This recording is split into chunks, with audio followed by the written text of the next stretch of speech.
facts. Yes. Straight from you guys. Yes. Okay. Let's get into our conversation with the Honorable Gerald Gitonga, who is a principal magistrate at the Milimani Chief Magistrates Family Court. Your Honor, good morning. Morning to you, Eric, and good morning, team. Yes. Asante sana for joining us this morning. Thank you. This is where we fix the nation, one conversation at a time. We also try to seek to understand what is happening. And I mean, the very many things in life that need to be connecting one thread into another. Today, we want to hear your own experience and your advice. Now you advise the nation when it comes to family disputes, how to handle family disputes, what you're seeing, what you've seen in court for the very many years that you've been in court. Right. Yeah. Thank you, Eric, and thank you for having me. It's a rare opportunity for members of the judiciary to have occasion to, share with the public what we do in the courts, and I appreciate that initiative. Just perhaps by way of introduction, once again, I'm Gerald Gitonga. I am a judicial officer who sits at the Milimani Family Court, presiding over cases, which I will share in terms of what exactly kind of cases we deal with. But before I talk about the family court, if you will permit me to just give a background information of the court. Milimani Family Court is an exclusive court dealing with family matters. And I say exclusive because in many cases you will find courts which deal with a cross-cutting range of disputes, from criminal to family to civil in nature. But ours is a court which is unique in the sense that we only deal with the family cases. Now, the philosophy in forming the working of that court as an exclusive court is to be found in the history of the judiciary. If you allow to, again, to allow me to just expound on that. After the promulgation of the Constitution, the new Constitution 2010, the judiciary set out on a trajectory of transformation. The Chief Justice then, from 2012, Justice William Mutunga, came up with a philosophy he was calling Judiciary Transformation Framework. And his view was that he had inherited a system that was not designed to work. And he wanted to come up with things that were running up in the system, and that's why he said this is a transformation framework. His idea was to have a situation where you have an institution that is working and well capacitated in terms of human resource, attracting some of the best legal minds in Kenya. Now, fast forward to the second Chief Justice under the new Constitution, the retired Justice David Maraga. He picked from where Justice Mutunga had left. And he said that we now want to have, we still want to keep the transformation agenda as the main agenda, but now we want to sustain it. Having achieved so much under Mutunga, he argued that we can also now try to sustain, bring about accountability, operationalizing things in a manner that you can, improve an efficiency of the courts. So, and that's how now the issues of making the annual reports that you see the Chief Justice making came about. Now, in the current leadership of the Honorable Chief Justice Martha Koome, she again picked from where her two able predecessors had left. And she said that now we need to have social transformation, and you will notice the word transformation is cutting across the three Chief Justices. She said that we're going to have access to justice, transformation, social transformation, but through access to justice. And her focus was more of how do we open now the doors of justice wider to a larger citizenry, particularly with a special concern about the vulnerable groups. And here we shall, and that's where I'm coming with the family issues now. We are looking at the widows, the widowers, persons seeking to divorce, children. So it's a group of persons who would easily be lost in the larger scheme of things if you don't pay special attention to them. And that is how now the family court came about. Chief Justice has been very keen on matters to deal with children's rights and their welfare, including matters custody, matters maintenance, and therefore, and equally, of course, issues to do with, succession matters, where someone has lost their loved one, perhaps the breadwinner, and they are seeking to move the court to see whether they have some what we call letters of administration of the estate, so that they don't get stuck when their loved ones have passed on. Okay. So the family court initially, so that now as I conclude on that bit, at Milimani was subsumed in the larger Milimani Commercial Court. So that if you were to file a matter, for example, seeking a dissolution of a marriage, you are talking of filing a matter in a court dealing with thousands and thousands and thousands of other cases. Right. So there was always a likelihood of your matter falling through the cracks, so that it is not determined with the urgency that perhaps you would wish, because this is a court dealing with all the manner of cases.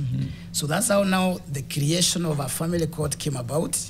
We are just about 2 years old now. I'm talking of a story of February of 2023.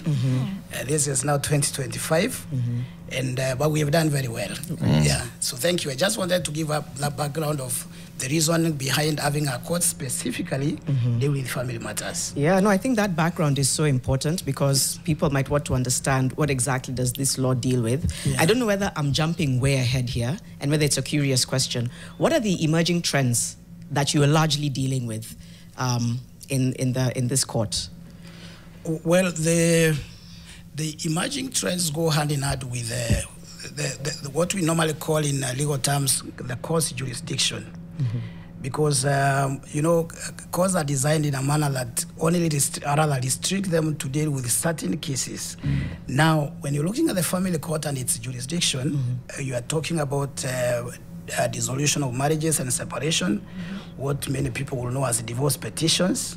You are talking of protection against domestic violence cases. Again, that is under the family court. You are talking of succession cases, but these ones will be now limited. The court is limited to what I would again call the financial scope. I'm using, in the law we say pecuniary jurisdiction. But in terms of now, of course, our members, the viewers to appreciate, the court can only deal with a succession matter if the value does not exceed 20 million. I see. Then the other matters we deal with are matters to do with matrimonial property, again capped at 20 million. And we also deal with burial disputes. So that now, to get back to your question, in terms now of the trend that we are seeing in cases, the most common cases that we handle is actually divorce petitions. Which I would place at quite a significant figure, although I may not be able to give the nitty-gritties of the numbers. But in terms of the order of prevalence, I would say divorce petitions. There's a bit of burial disputes. Burial disputes. Yes. Okay. Yeah, there is a sprinkling of matrimonial property. And the reason behind it being that, remember, this is a court situated in Nairobi. Much of the property you see around, of course, is way beyond the 20 million. Yeah. So many matrimonial property disputes are likely to be taken to the High Court because of that. But we see a bit of that as well. And there's also a trend of matters touching on protection against domestic violence. Yeah. I noticed that you've mentioned this one separately: dissolution of marriage or separation, Yes. and matrimonial property. You're mentioning them separate. Yes. Don't they go hand in hand? Are there cases where there is a dispute of matrimonial property, but there is no dispute in the marriage? Invariably not. What happens is that you could have a divorce petition, for example, or a petition seeking a dissolution of a marriage, devoid of any tussle on matrimonial property. Okay. Sometimes parties may marry or get into a marriage, And they may not perhaps even accumulate any matrimonial property, but they have issues that they feel, the marriage has broken it down, and therefore they petition for divorce. And even in terms of legal sense, the statutes governing those areas are different.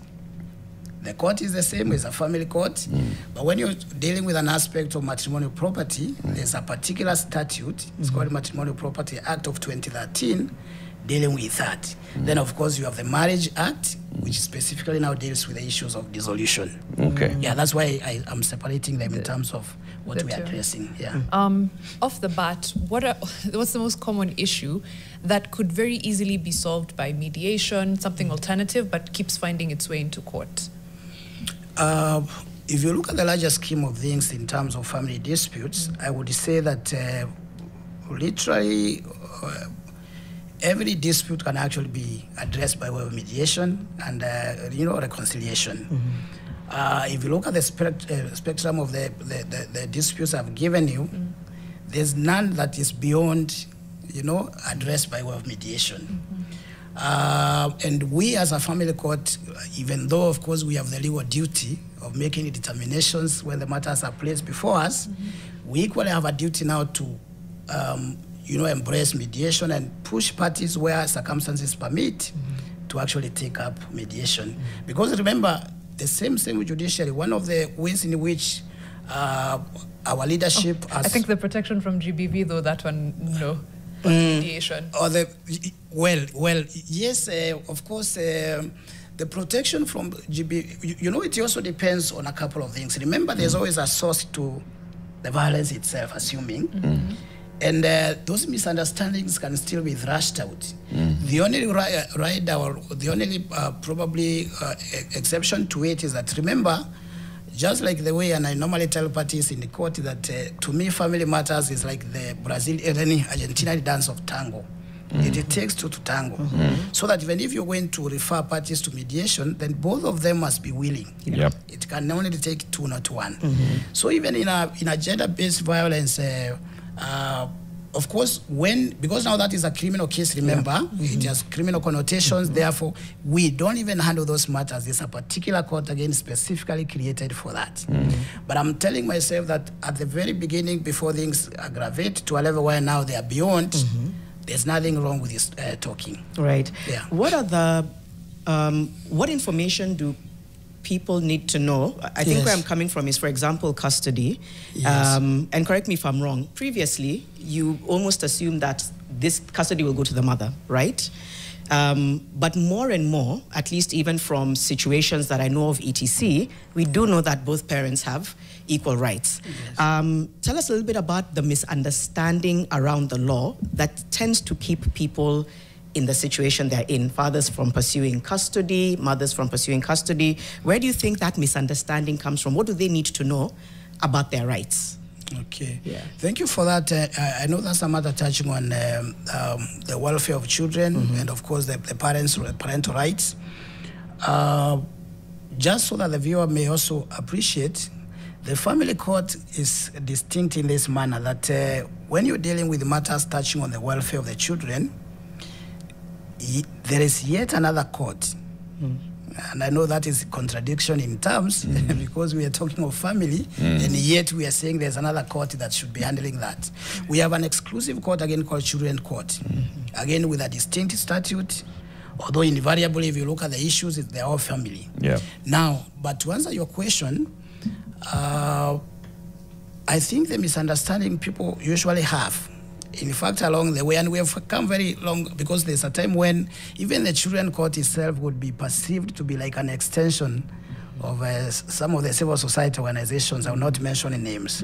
And the reason why I'm raising that is that people would feel that if you are going to that court as a man, you stand no chance. And I think that is partly what is informing your question. Why is it that at the back of people's minds, there's that feeling that, de facto custody goes to the mother.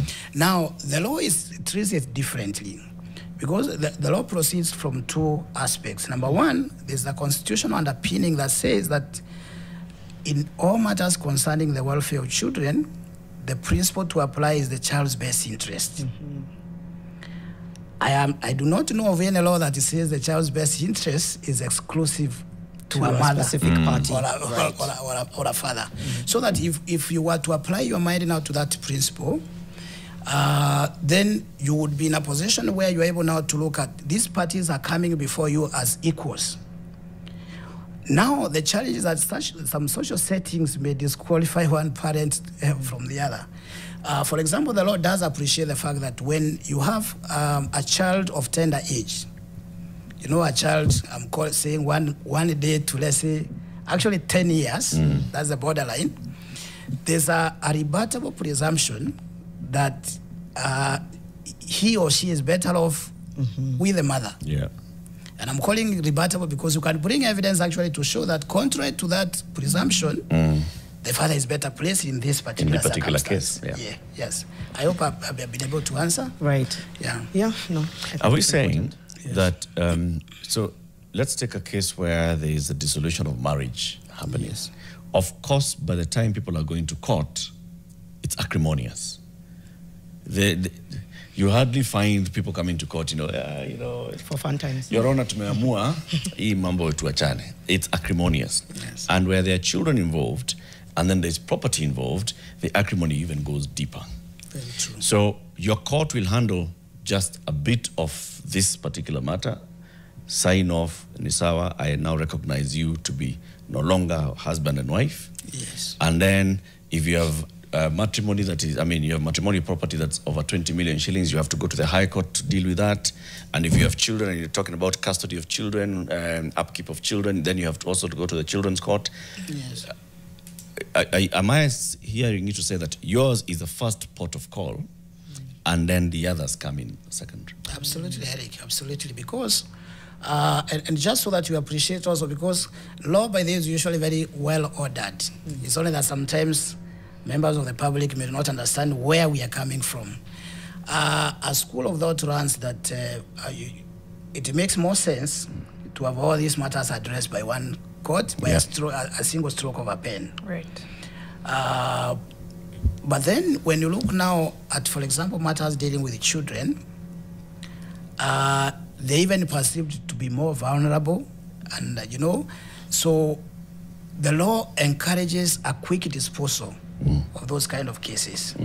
And therefore, just the same argument I was raising of a matter falling through the cracks, the reasoning is that if you were to have one court dealing with all these aspects at one go, there's a likelihood of delay, because remember, matters to deal with the property, for example, you are contesting the ownership of a house, let's say in the Westlands. The court may require, for example, a valuer's report to determine the value. Where is the child in all this? Because you have to wait for that report to come in before you can make a determination. So that is why the children matters, for example, are separated, so that as quick as circumstances of that particular case can permit, you're able to deal with it fast. Now, very quickly on the issue of matrimonial property and a divorce. There's no particular law that prohibits, and I've seen sometimes parties moving the court, filing for divorce, and simultaneously also asking for division of matrimonial property. Now, but for practical purposes, a divorce petition, by the way, where parties don't have a lot of deep-seated issues, will take a reasonably shorter time as compared to matrimonial property. So for good order, you would do well, for example, to put in a divorce petition. Remember, for it to qualify to be matrimonial property, there must be a husband and wife relationship, which you are saying has broken down, causing now the dissolution of the marriage. So you first do the divorce petition, for example, then you focus on the matrimonial property, which may require more evidence to place before court. Yes. I see a contradiction of sorts here, though. Okay? In all these things, let's actually base this contradiction on the Children's Act, which says at all times the best interest of the child. Now, these are two adults, presumably of sound mind, who got into this union, they got a baby, and then now they're coming out of this union. Acrimoniously, they've come to court, and they have dispute on the division of property, they have dispute on custody of the child. As we are dealing with the divorce case, the child is involved. Very true. Because we are still here and they can see the acrimony. As we are dealing with property, however long it takes, there's still that acrimony.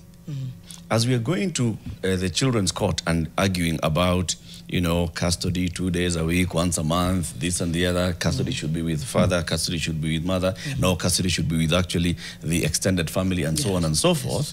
Child, psychologically, is still being affected. That's why I said, Your Honor, I see a contradiction here that we are saying it's in the best interest of the child, but then we are dragging this thing out because of these other factors. Well, and I agree with you. I totally agree with you. And one of the ways that the judiciary mitigates some of these unfortunate, outcomes when disputes arise is that we have emphasized so much on court annex mediation. For me, and let me go on public saying that, and on record as well saying that. Generally, we are pro-family court. I know that's another contradiction because you'll ask me then, why are you granting divorce in the first place? But we are saying that we are pro-family.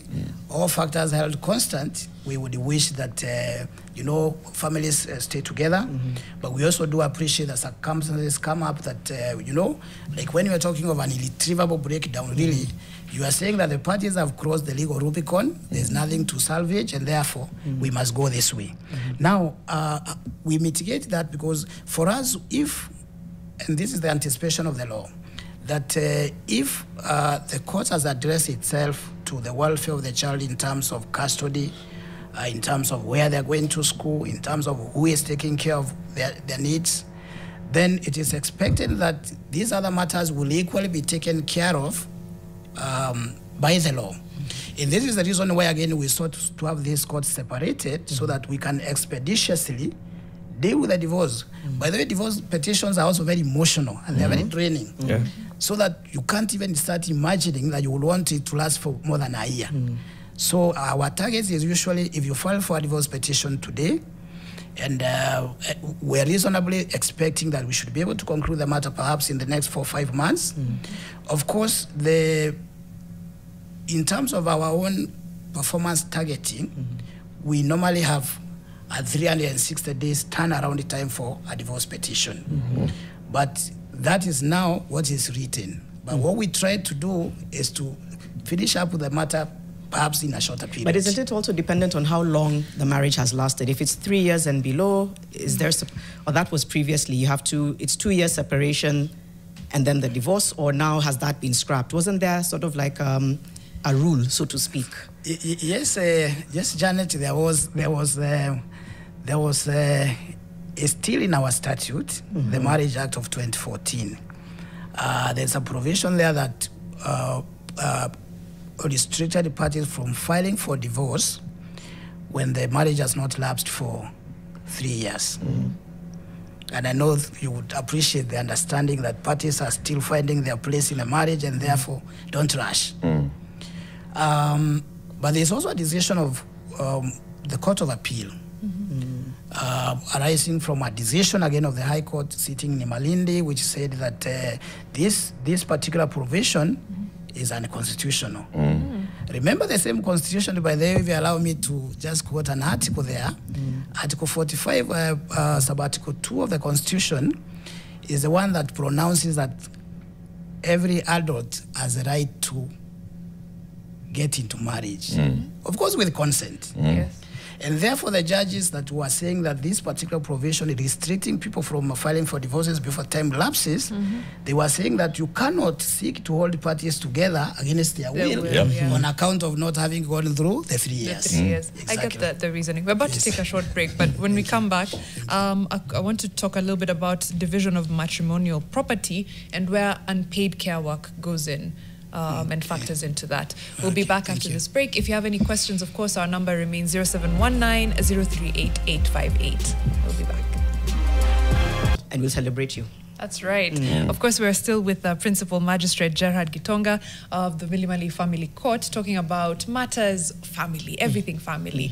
And we wanted to talk about matrimonial property, and someone on YouTube actually alluded to it, but with a very complex case study. So before I get to my question, let me begin with Sakina's. In the event that the husband, for example, dies and has 2 wives of different religions, how will property or wealth be divided between them, yet the marriages were enjoined through Islamic Sharia and civil courts? Well, that's a very interesting and complex question. Usually, perhaps just for general knowledge, when you're dealing with, because that's a matter that would fall now under succession, because someone is passed on, and therefore we are talking of the estate of the deceased. Now, the law governing succession is twofold. One, if the deceased, for example, if I got it well, was, let's say, a Muslim, married under Islamic law, you said, I think, 1 wife. Yeah. 2 wives? 2 wives. Of one different, under, One under religions. Islamic, the other one under civil. Yeah. One under Islamic and the other one under civil. Ordinarily, when someone contracts a marriage under Islamic law, then that is what we call personal law. And therefore, the court, number one, the court with the jurisdiction is the Qadhi's court.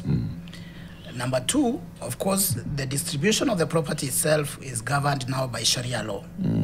Now, the complexity comes in now when you talk of a civil marriage in between. I don't know how that arises. Let me ask. Yes. Because then we go into the Marriage Act. Yes. The Marriage Act recognizes marriage in 3 ways: civil, religious, that's what we're calling also personal, Yeah. or Religious, yeah. or Religious, traditional. yeah. Right. Okay? So is it possible for you to go to civil court for a marriage to be registered if you already have another one that you registered under traditional? Can you mix? Can you mix the 3?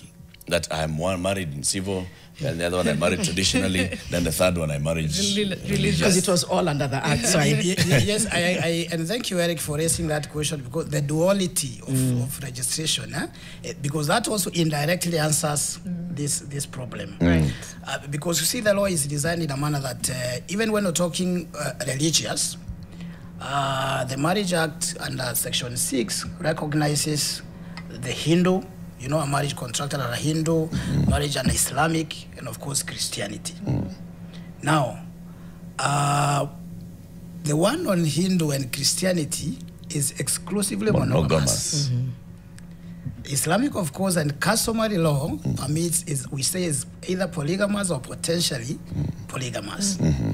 So therefore, it excludes a scenario where you are likely to have a civil marriage, which is also exclusively monogamous.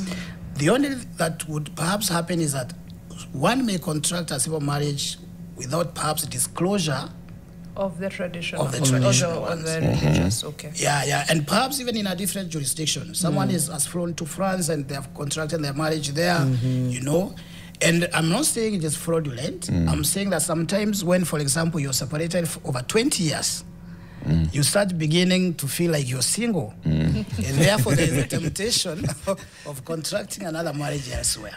But that would present a problem in terms of how the legal issues are addressed. But even then, of course, a party who is not a Muslim cannot be coerced into submitting to the jurisdiction of the Qadhi's court. So one party would be saying that this is the law that I prescribed to, and therefore a determination should be made in my favor using this law. Yeah. Under the Marriage Act, are there specifically prescribed grounds for divorce? Yes, they are. Yes, they are. And what would those be? Siwezi amka tu niambie, we journalists know. many more. Yes, there is. There are grounds upon which you can base a petition for dissolution of marriage. And just again, for the interest of our viewers, allow me to say this, that our legal system as crafted does not permit divorce by consent. And that question comes now to answer what you are raising as a ground.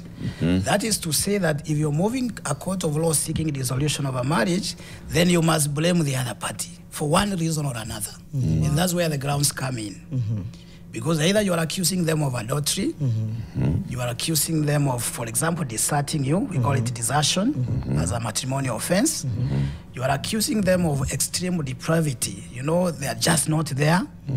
Or you are accusing them of, or you are saying that this marriage has irretrievably broken down. So in essence, what I'm saying is that we will have a ground to do with desertion, to do with the cruelty, to do with adultery, where the marriage has irretrievably broken down, and exceptional depravity.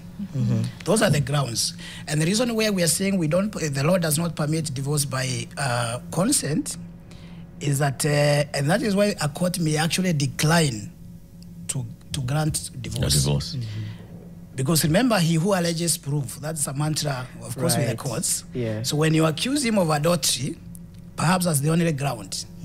And then when it comes to leading evidence now to prove it, you are not able to do that, then the court is likely to return a verdict that perhaps there's no reason why we should, divorce. You know? Yeah, evidence. I know Mariam had asked a question, but I think it's good that you've talked about evidence, whether it's in child custody, whether it's divorce.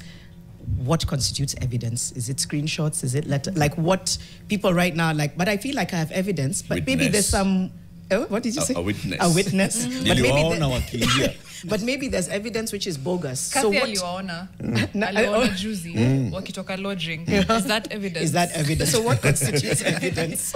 You know, what evidence is governed by a very simple principle. The principle of credibility.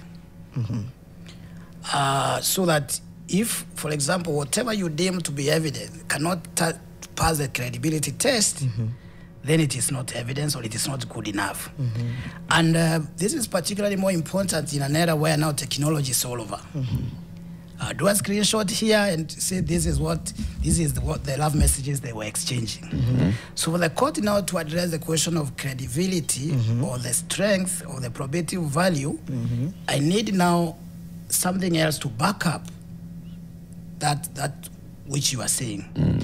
Normally, even when you do a screenshot, and this is now about the law of evidence, the law requires that you file a certificate of production of electronic evidence. How was it generated?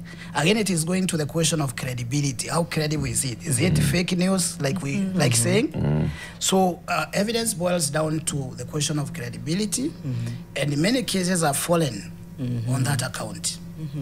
And remember, there are three things, in fact, I like addressing myself to: the question of truth, the question of evidence, the question of justice. Those are not synonymous per se.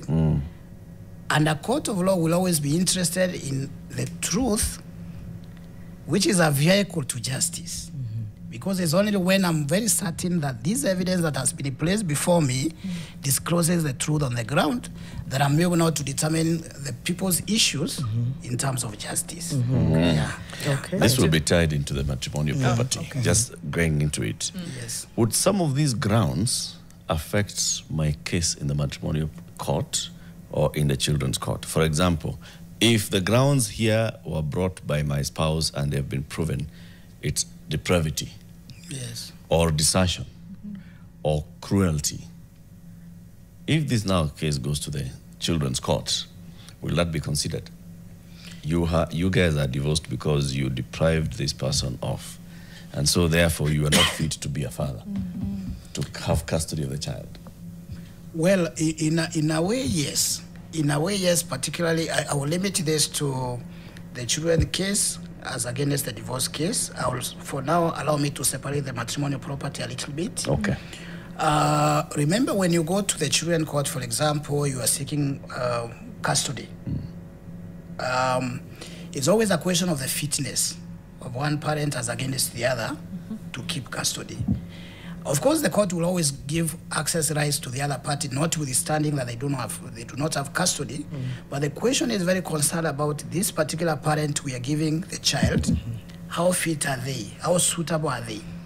And therefore, any record tending to prove that, for example, one of the matrimonial offenses upon which you were convicted, and I'm using the word conviction in the quotes, during the divorce petition, is adultery. You know?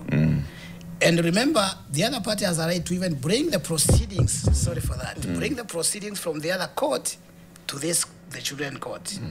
It may, in a way, of course, the court will still get to see a children officer's report, and it's a wholesome approach. But yes, the answer is yes, it may affect. It may affect. It may affect. With the matrimonial property, I would be hesitant to comment, because the principle that governs division of matrimonial property is Article 45 of the Constitution. And it says that parties to a marriage have equal rights before, during, and even upon dissolution of a marriage. So that it may not matter so much about character per se, if you are able to prove that I contributed this much towards the acquisition of this property. Yes. Now that ties into my next question. Is unpaid care work seen as a contribution towards matrimonial property? Yes, it does. And looking at the history of case law in Kenya, because I've grappled with that issue of whether a lady who sits back in the house tending to the garden, doing kitchen work and all that, because I think that's what you're asking. Yes, the verdict the court have always returned is that that is contribution. It is actually, in the law, we classify it as indirect contribution. And a court of law is obligated to have in regard, rather to have in consideration that aspect, even as you now divide the property. Yeah. So then, okay, so it is considered as a contribution. Then to what extent, and how is matrimonial property divided? You said it's according to the contribution. Yes. There are a lot of issues that go into matrimonial property when it comes to division. The law, for example, will address issues of property registered jointly, for example, property that is acquired by one party exclusively, property, for example, that a party may come with, inherited from dad. So the whole spectrum of, what may be seen to be property. Right. And sometimes parties contest, they say this is matrimonial property. As long as you're able to bring evidence to show that this is I inherited from my father, that is taken out. Okay. Yes. Now, division. I acquired this before the marriage. Yes, therefore it cannot be taken as matrimonial property. Now, when it comes to the property acquired during the pendency of the marriage, again, it is governed by a couple of legal provisions. Section 14 of the Matrimonial Property Act is an act of 2013, brings about what we call presumptions. For example, when property is registered jointly in the name of Eric and X, the presumption there, it is intended to be on a 50-50 account. Remember, you can bring evidence to show otherwise. In fact, you can bring evidence of contribution and say, this is a bank mortgage I took of, let's say, 8 million. My spouse raised the 20% that was required by bank. You see, now that becomes a clear-cut case. Even though there's joint registration, there's evidence to rebut intention of a 50-50 sharing. Yeah, because we are showing contribution. That's one incident. The other one that the law looks at is property is acquired during matrimonial, setting, but it's registered in the name of one spouse. Again, the law presumes a certain set of facts that you are also holding it in trust for the other spouse. So you cannot claim it exclusively as yours. Again, the court will have to look at what contribution. Remember, contribution being direct and also indirect in your case. Yeah. What about in let's say this is a legally recognized traditional marriage which has more than one spouse. Property acquired, but over time. But then this is property that was acquired by the husband during the first wife alone, exclusively first wife. Now there are 3 wives. And wife number 3 is the one that is seeking divorce. Can they claim a share in that property? can who claim that The first third wife? one. Wife number 3. Oh, no, the law, by the way, brings in a lot of equality in most of the cases. For example, property acquired in a polygamous setting, like you said, for example, by the first wife, and that is usually the case because that there's always a starting point. That property cannot be claimed By subsequent wives. By the subsequent wives. There's a clear provision of law. Okay. However, remember, and we go back to what Janet was raising, what is evidence? Because you remember, you must also now place evidence before court that this property was acquired before Grace and Jane came in, you know, by myself and my husband then. Yeah. Yeah, so it's a question of placing evidence before court and the court applying the legal principle behind it. Okay. Yeah. How about now, at wife number 3? Wife number 1 is now coming to claim property that has been acquired throughout after I was married. I have a right to it. And wife number 3 comes and says, but surely, this one, I'm the one who contributed the 20%, and he did the 80, or we did this and the other. You're not necessarily involved in this particular one. Right? Wewe kwako ni Mumias na boma yako na watoto wako. Mimi ni wa Kitui na boma yangu na watoto wangu. You can't come for property acquired in Kitui. No, I don't think so. Sorry, let him answer. No, you see, law is actually logic, eh? That's why I like your answer, because I mean, I'm like, do the math. Sure. Yeah. Fair question though, because I know that's what people are grappling with. Those are the cases in court, right? Sure, very true. And I was beginning by saying that there's a principle of equity which we say equality, you know, because law looks at fair distribution. It will not suffer, it will not allow you to benefit from that which you have not really put in something. But I will say as a legal problem in court, is problematic because now drawing those lines, and remember now, when all the 3 wives are in the picture, the aspects of, you know, contribution, the aspect of holding in the trust of the other comes in the unity of the marriage, even though there are 3 wives.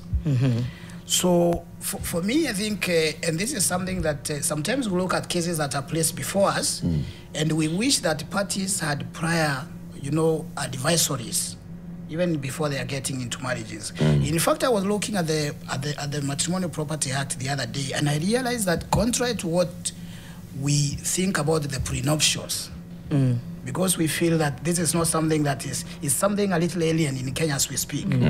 But I was looking at a provision there saying that parties may actually draw an agreement before they get into the marriage and prescribe the manner in which they will hold property. Right. So for me, that is the closest you could come to in terms of the prenups.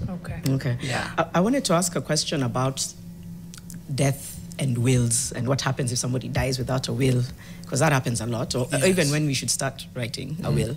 Before that though, our producer has asked a question about if I were married and I wasn't working, I was a stay-at-home mom, and he's working, what does that look like in terms of distribution of finances during the divorce? What do I have?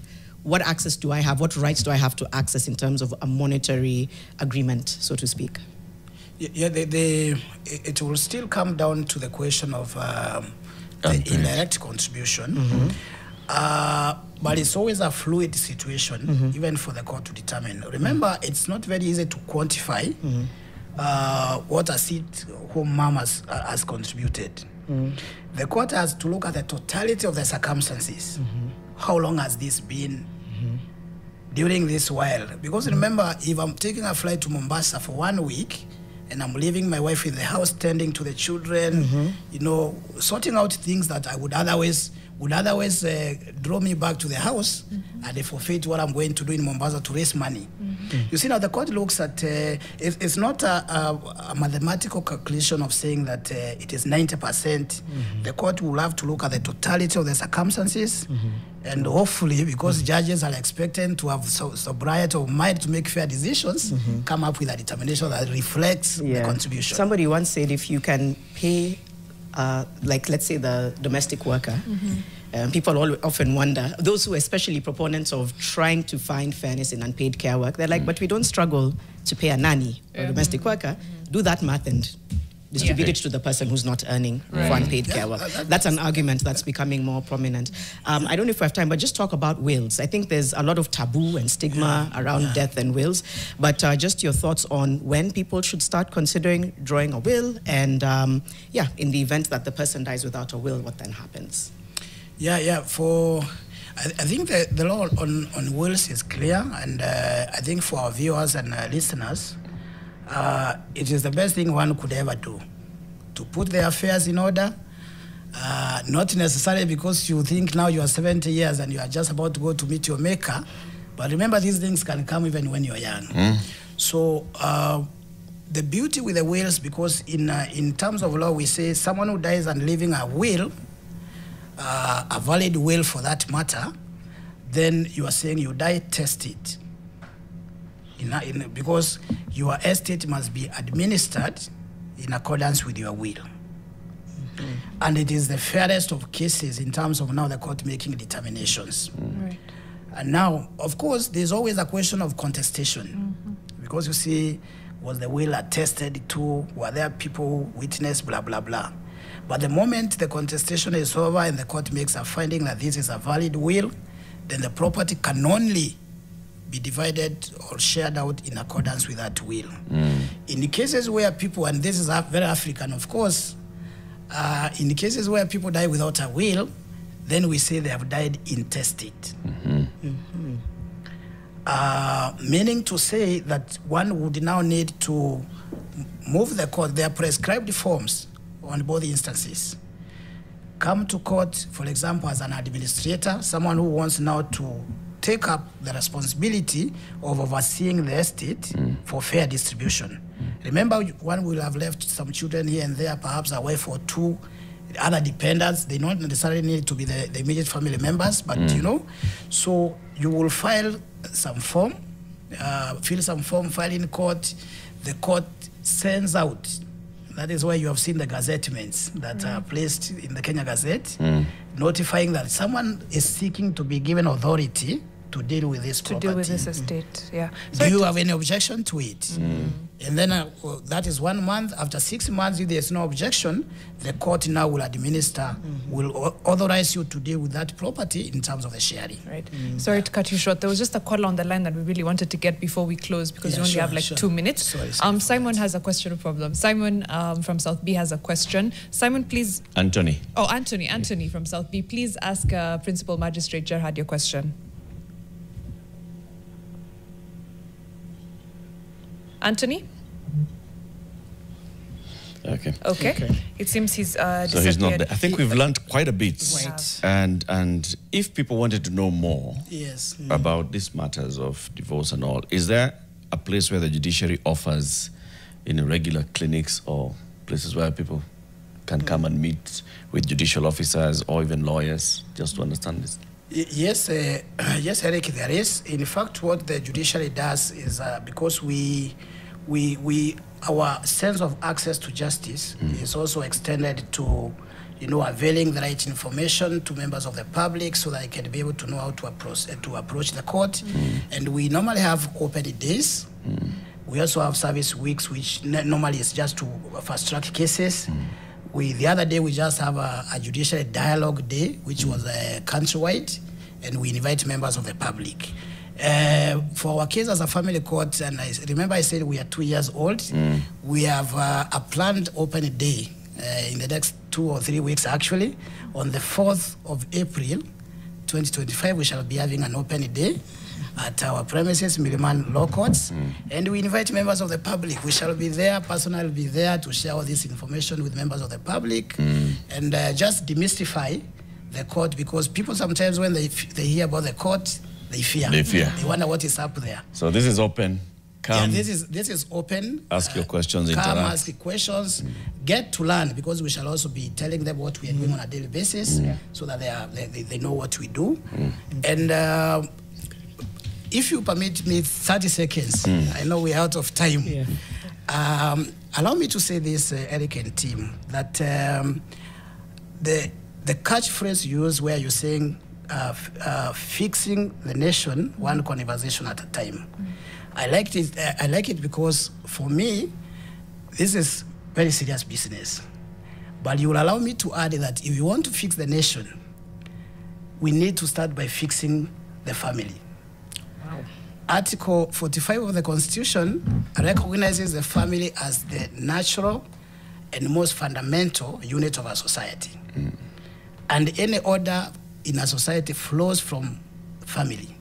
So we start fixing the family, we move on to nation. You fix the nation. Thanks so much. Asante sana. Thank you very much. The Honorable Gerard Gitonga is the principal magistrate at the Milimani Family Court, and he's been taking us through family feuds and the law. It's 8 a.m. Keep it here for the next conversation coming up shortly.